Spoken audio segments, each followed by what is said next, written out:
Assalamualaikum warahmatullahi wabarakatuh. Kami dari kelompok analisis klasifikasi dan clustering pada data minyak sawit. Di sini kami akan mempresentasikan hasil tugas besar untuk ujian akhir semester. Laporan ini disusun oleh saya sendiri, Oktavia Destimoti Karinisa, dan partner saya Mifta Haryana, Rian Fatmawati, dan Rizky Awalia. Latar belakang dari tugas besar kali ini adalah minyak sawit merupakan salah satu pemelitung fluktuatif dan dipengaruhi oleh beberapa faktor kompleks termasuk dinamika pasar global uang serta perubahan iklim dan kondisi cuaca yang mempengaruhi produksi.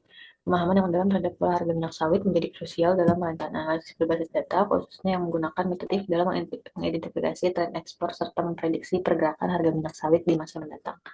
Pendekatan ini memungkinkan pasar mengakibatkan kemungkinan timbul akibat volatilitas harga. Ini adalah proyek yang kami buat ini bertujuan untuk yang pertama menganalisis tren ekspor minyak sawit dan metode klasifikasi dan clustering. Algoritma klasifikasi yaitu random forest dan natural network serta dua metode clustering yaitu K-means dan hierarchical clustering efisien dalam menganalisis tren harga minyak sawit.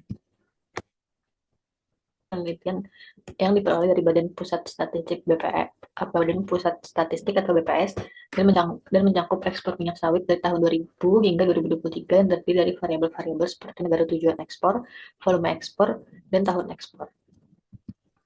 Lalu selanjutnya ada metode klasifikasi decision tree menggunakan model berbasis pohon keputusan yang dapat menangkap hubungan non-linear antara variabel.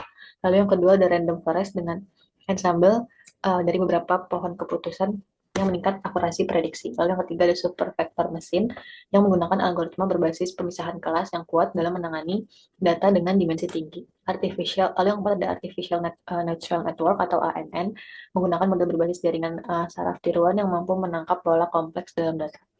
Lalu yang kedua ada clustering. Untuk clustering ini dibagi menjadi dua, yaitu yang pertama ada K-means atau clustering dengan algoritma yang membagi data ke dalam sejumlah kelompok berdasarkan kedekatan nilai numerik. Lalu yang kedua ada hierarchical clustering dengan metode clustering yang membangun hierarki kelompok berdasarkan kemiripan data. Lalu ada evaluasi model. Yang evaluasi model ini merupakan kinerja model klasifikasi yang dievaluasi menggunakan metrik. Seperti yang pertama, akurasi untuk mengukur tingkat ketepatan prediksi model. Lalu yang kedua ada precision, recall, dan F1 score untuk menilai performa model berdasarkan keseimbangan antara prediksi positif dan prediksi negatif. Sementara itu, model clustering dievaluasi menjadi dua, yaitu silhouette score atau untuk mengukur kualitas pemisahan antar klaster. Lalu yang kedua ada elbow metode untuk menentukan jumlah klaster optimal dalam model K-means. Di sini ada metode implementasi. Mode dalam proyek ini dikembangkan menggunakan bahasa pemrograman Python dengan memanfaatkan berbagai pustaka seperti Sklearn atau Scikit-learn, Pandas, NumPy, dan Mat, Matplotlib.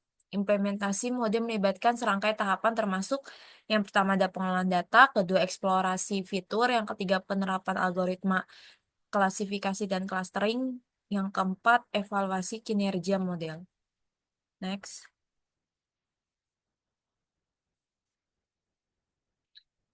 Penerapan script dan penjelasannya. Yang pertama ini proses penyimpanan data. Nah, script ini digunakan untuk penyimpanan library yang akan digunakan untuk penyiapan data dari file Excel yang nantinya akan dieksplor di step selanjutnya. Dan di sini ada apa namanya dimunculkan untuk codingan proses penyiapan datanya. Next. Di sini ada penerapan script dan penjelasan yang kedua itu eksplorasi data. Dia digunakan untuk data awal dengan menampilkan beberapa baris pertama dari dataset yang bertujuan memeriksa apakah data telah terbaca dengan benar dari file Excel. Terus juga mengetahui kolom-kolom yang tersedia sebelum dilakukan pre-processing atau analisis lebih lanjut dan mengidentifikasikan adanya data kosong atau anomali di awal eksplorasi data. Untuk contoh codingan yang ini sebagai berikut ada dilampirkan di Excel, di PPT. Next. Lanjut di ketiga ada proses cleansing data. Dia digunakan untuk membersihkan data ekspor minyak berdasarkan negara tujuannya dengan langkahnya menghapus metadata yang tidak diperlukan di bagian data Excel. Yang kedua, ada nama kolom agar sesuai dengan struktur yang benar.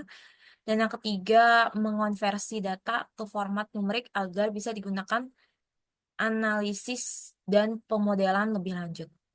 Next. Penerapan script dan penjelasan yang keempat ini ada pengecekan missing value digunakan untuk mengecek jumlah nilai yang hilang dalam dataset. Untuk proses pembersihannya, jika ditemukan banyak missing value, maka akan dilakukan penghapusan baris atau kolom yang terlalu banyak nilai hilang dan mengisi nilai yang hilang dengan min, median, atau modus atau strategi lain.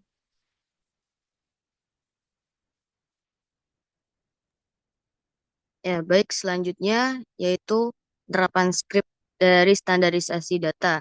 Digunakan untuk mengubah data ekspor minyak ke format long untuk analisis tren per tahun.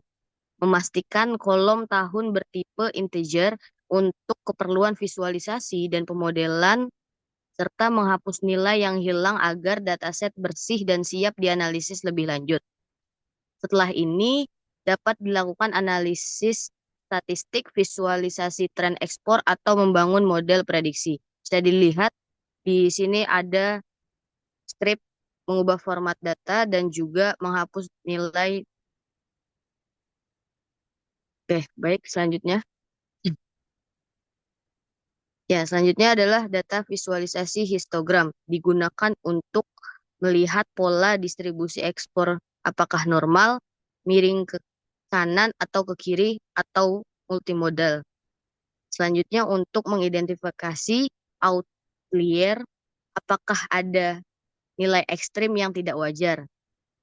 Dan yang terakhir membantu dalam analisis data sebelum pemodelan. Misalnya, jika data tidak didistribusi normal, bisa jadi perlu transformasi data.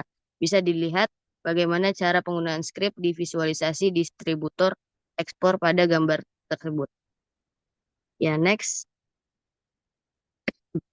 Ya, selanjutnya ada data visualisasi atau line plot digunakan untuk memvisualisasikan tren ekspor minyak per tahun berdasarkan negara tujuan menggunakan grafik garis line plot dengan seaboard. Bisa dilihat penerapan skrip visualisasi tren ekspor per tahunnya pada gambar di bawah. Baik, selanjutnya yaitu data visualisasi scatter atau scatter plot. Digunakan untuk visualisasi prediksi membandingkan dengan aktualnya. Bisa dilihat di gambar di bawah visualisasi hasil prediksi dan juga PS aktual. Oke, next, data visualisasi atau histogram. Script ini digunakan untuk memvisualisasikan residual error dari model linear regression dan random forest menggunakan histogram. Residual error adalah selisih antara nilai aktual Y test dan prediksi Y incorporate. Nah, bisa dilihat visualisasi residual error. Baik, di sini adalah hasil dan analisa dari output. Grafik ini menunjukkan distribusi jumlah ekspor minyak dalam dataset. Terlihat bahwa mayoritas data memiliki nilai ekspor yang relatif kecil, di bawah 5.000. Sementara bagian kecil data memiliki nilai ekspor yang sangat besar. Nah, ini menciptakan distribusi yang sangat condong ke kanan, yakni skewed right. Untuk selanjutnya, ini adalah grafik tren ekspor minyak bumi mentah dari dataset tadi. Grafik ini menunjukkan perubahan ekspor minyak dari waktu ke waktu untuk berbagai negara tujuan. Terlihat bahwa tren ekspor minyak secara keseluruhan mengalami penurunan signifikan, terutama setelah tahun 2015. Beberapa negara memiliki fluktuasi ekspor yang cukup besar, tetapi tren umumnya menurun dan bisa disebabkan oleh perubahan kebijakan, permintaan pasar, atau faktor ekonomi global. Nah, selanjutnya ini ada grafik perbandingan prediksi dan aktual. Nah, grafik ini membandingkan hasil prediksi dari model regresi linear dan random forest dengan nilai aktual ekspor minyak. Titik-titik seharusnya mengikuti garis diagonal, yakni prediksi sama dengan aktual, tapi terlihat bahwa ada penyebaran yang cukup besar, terutama untuk nilai ekspor yang lebih tinggi. Model random forest yang berwarna orange tampaknya lebih mampu menangkap variasi dibandingkan linear regresi yang berwarna biru, tapi masih ada deviasi signifikan. Terlihat grafiknya pada gambar di layar.